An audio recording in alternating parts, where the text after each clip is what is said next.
आज एक बात बताती हूँ आपको। अक्सर लोग सोचते हैं कि पूजा पाठ, अध्यात्म अध्यात्म जो होता है, स्पिरिचुअल जो चीज़ें होती है, मेडिटेशन जो चीज़ें होती हैं, वो ओल्ड एज के जो पर्सन है ना, उनका काम है। कि शांत रहना, गुस्सा नहीं करना, चीज़ों को समझना, जो हो रहा है होते रहने दो। इस तरह की बातें बोलना मतलब जब हम बूढ़े हो जाते हैं तब हमें ये काम करना पड़ता है। आप एक वो इंसान बता दीजिए मुझे जो जिसने पहले अपनी लाइफ में कभी भी पूजा पाठ ना किया हो, कभी इस रास्ते पे नहीं चला हो, मेडिटेशन ना की हो, थोड़ा सा अध्यात्म की तरफ झुकाव उसका ना रहा हो, और ओल्ड एज में आने के बाद यानी कि 70 में आने के बाद वो बहुत ज़्यादा भक्ति करने लगे हो। मैं कहती हूँ ये एक नेचर होता है। अगर आपने इसे जितनी जल्दी अपने अंदर बिल्डअप कर लिया, जितनी जल्दी इसको एक्सेप्ट कर लिया और इसके ऊपर काम करने लगे, तो तभी आप जाके 70 में मेडिटेशन और योगा में मतलब जो ध्यान की मुद्रा है वहां पे जा सकते हो। लेकिन अक्सर हमारे परिवारों में एक बात बोली जाती है, जब भी कोई यंग एज में होता है वो इस तरह की जैसे बहुत ज़्यादा पूजा पाठ और इस तरह की जब बातें करने लगता है, तो उन्हें लगता है कि अब ये घर परिवार ना छोड़ दे, कहीं साधु या साध्वी ना बन जाए। इस तरह के डाउट्स जो है वो मन में आने लगते हैं। ठीक है, सबके मन में आते हैं। इवन बच्चे जब होते हैं, जब सत्संग वगैरह में जाते हैं, तो हम उनको भी बोल देते हैं कि तुम्हारा क्या काम सत्संग में। और फिर एक एज आती है जब हम बोलते हैं कि तुम इस तरफ जाओ, तो समझ नहीं आता, कन्फ्यूजन इतनी रहती है क्या करना चाहिए, कब करना चाहिए, किस तरह से करना चाहिए।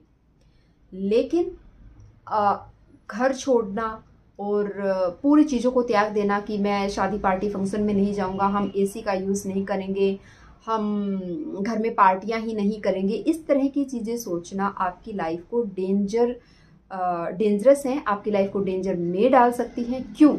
क्योंकि हम जो लाइफ जी रहे हैं, जैसे लाइफ हमारी है, यानी कि हम मैरिड हैं, हमारे बच्चे हैं, हमारी फैमिली है, तो उसके अकॉर्डिंग हमें चीज़ें करनी होती हैं। क्योंकि हमें परिवार भी देखना होता है, हमें अपनी जो चीज़ें हमें अच्छी लगती हैं, जैसे हमें पूजा पाठ, भक्ति, ये सब चीज़ें करनी अच्छी लगती है, तो उस तरफ भी जाना है। साथ ही साथ किसी शादी पार्टी फंक्शन में भी जाना है, हो सकता है वहाँ पे नॉनवेज भी हो। तो अपने आप को कुछ इस तरह से तैयार करें कि कहीं भी किसी भी सिचुएशन में आप फिट हो सके। फिट होने का मतलब ये नहीं है कि आप नॉनवेज खाने लग जाओ, नहीं। फिट होने का मतलब है कि देखिए आजकल शादियों में, पार्टियों में, जब भी हम जहाँ भी जाते हैं, तो वहाँ पे जो काउंटर लगे होते हैं, है ना, खाने के काउंटर होते हैं, तो वहाँ पे सारा खाना होता है। तो वहाँ पे जब हम खाना लेते हैं, अपनी प्लेट हम खुद बनाते हैं, तो वो हमारे ऊपर डिपेंड होता है कि हमें क्या खाना है और क्या नहीं खाना है।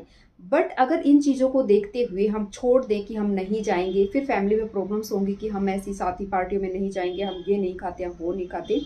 आप मत खाइए। अगर आप नहीं खाना चाहते तो आप मत खाइए, लेकिन फुल ऑफ मतलब वहाँ पे जाइए, फुल इंजॉय करिए। डांस है, लोग हैं, उनसे बातें करना, ये सारी चीज़ें हमें करनी पड़ती हैं। इसके साथ साथ हम चीज़ों को नोट करिए कि कौन से हो सकता है कोई अच्छा दोस्त आपका वहाँ पे बन जाए, कोई कुछ और चार चीज़ें आपको सीखने को मिले, तो उसको ग्रहण करते रहिए। एकदम से ये मत दिखाइए कि मैं भक्ति कर रही हूँ, मैं भक्त हूँ और मैं बिल्कुल ही पूरी दुनिया से अलग हूँ, मैं ये नहीं पहनूंगी, मैं यहाँ नहीं जाऊंगी, मैं ये नहीं करूंगी, मैं वो नहीं करूंगी।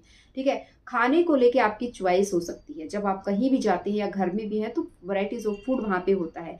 आपकी चॉइस होती है आपको सैलेड खाना है, या फिर आपकी चॉइस होती है कि आपको पुलाव या बिरयानी खानी है। तो इस तरह से अपने डिसीजन लीजिए। साथ ही साथ मत सोचिए ये चीज़ की हर चीज़ की एक उम्र होती है। आई नो कि हर चीज़ की एक उम्र होती है, लेकिन इस चीज़ में जिसने कि 50 साल तक कभी पूजा पाठ किया ही नहीं, जिसको मीनिंग ही नहीं है, जिसका हमेशा ध्यान, क्योंकि देखिए ये मन है ना, ये मन है, इसको कहीं ना कहीं तो हमें लगाना पड़ता है, कुछ तो कुछ करेंगे। अगर आज मैं ये नहीं कर रही होती तो मैं कुछ और कर रही होती। कुछ तो इंसान को करना है ना, जब तक उसकी लाइफ मिली है, उसको लाइफ मिली, तब तक कुछ ना कुछ तो उसको करना है। तो मैं क्या करती, हो सकता है मैं एक ग्रुप बना लेती अपने फ्रेंड्स का, उस ग्रुप को बना के उसमें किटी पार्टियां करती, या फिर हो सकता है कुछ और काम मैं कर लेती, लेकिन ये नहीं कर रही होती, लेकिन कुछ ना कुछ तो मैं कर रही होती।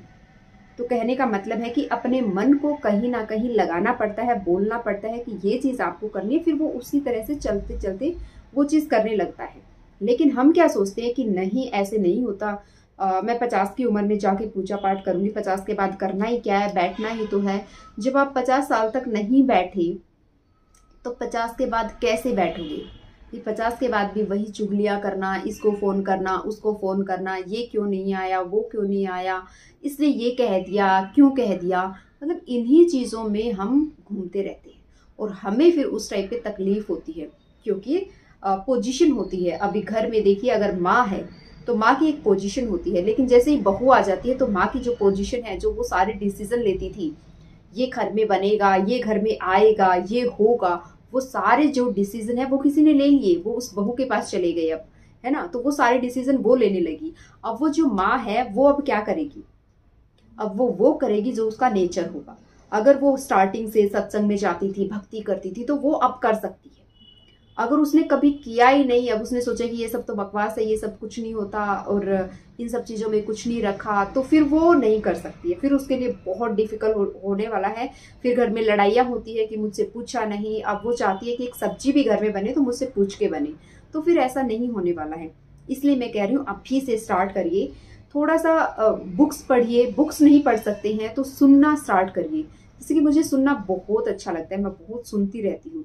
तो इसी तरह से अब फ़ोन है उसका सही यूज़ करिए। तो आप सुनना स्टार्ट करिए, अच्छी अच्छी चीज़ें सुनना स्टार्ट करिए। आप गीता सुन सकते हैं, और भी बहुत सारी चीज़ें हैं जिन्हें आप सुन सकते हैं जो आपके लाइफ से रिलेट करती हो। फिर उस रास्ते पे चलिए, अपने आप को चलाइए। ऐसा नहीं होता कि एक दिन में गुस्सा कम हो जाएगा, एक दिन में कुछ भी नहीं होता। मैं तो कहती हूँ सालों साल लग जाते तब भी कुछ नहीं होता है। लेकिन हाँ, ये फ़र्क आ जाता है। ये फ़र्क क्या आ जाता है कि जब कोई चीज़ हम कर लेते हैं ना, और करने के बाद जब हमें एक बार फील होता है कि अरे ये क्या कर दिया मैंने, ये तो इस तरह से तो नहीं करना चाहिए था मुझे, बस तो समझिए आपकी राह जो वो सही चल रही है। आप गुस्सा हो रहे हैं, झगड़ा हो रहा है, कुछ भी हो रहा है, तो उसको कंट्रोल जब करना आपको आ जाएगा कि नहीं मुझे ये चीज़ नहीं कर रही हो, एक एक करके आप सारी चीज़ें कर लोगे। लेकिन अपना जो रुझाव है वो थोड़ा सा अध्यात्म की तरफ, थोड़ा सा मेडिटेशन की तरफ, कहने का मतलब है कि खुद के ऊपर ध्यान दीजिए। खुद के ऊपर ध्यान दीजिए कि सब सारी चीज़ें नहीं जो मैं कर रही हूँ, कहाँ कहाँ मैं टाइम वेस्ट कर रही हूँ, और जब ये चीज़ नहीं होंगी तब मैं क्या करूँगी। तब आप वो करोगे जो आपके अंदर होगा। अगर आपने चुगलियाँ करी है तो चुगलियाँ ही करोगे। अगर थोड़ा बहुत भक्ति और ये सब किया है, सत्संग में बैठना भी एक बहुत बड़ा काम होता है। बहुत सब लोग सत्संग में बैठ भी नहीं पाते कि क्योंकि उनका जो इंटरेस्ट है वो किसी और चीज़ में होता है। तो प्लीज़ ऐसा मत समझिए। और जो अगर आप इस रास्ते पे चल रहे हैं तो भी अपने आप को ऐसे अलग मत करिए कि मैं तो पूजा करती हूँ, मैं भक्ति करती हूँ, मैं यहाँ नहीं जाती हूँ, मैं ये नहीं पहनती हूँ, मैं ये नहीं खाती हूँ। क्योंकि फैमिली है, एक टाइम के साथ और एक टाइम रहते हमें सारी चीज़ें करनी पड़ती हैं। तो फंक्शंस में भी चाहिए सब करिए, लेकिन खुद के ऊपर फोकस करिए, खुद से चीज़ें करनी सीखिए। फिर देखिए आपको किस तरह से सक्सेस हासिल होती है, किस तरह से आप वो चीज़ अचीव कर पाओगे, किस तरह से सारी चीज़ें खुद ब खुद बहुत स्मूथ होने लगेंगी। वीडियो अच्छी लगी लाइक करना, चैनल पर नए हो सब्सक्राइब करना। Thank you for watching.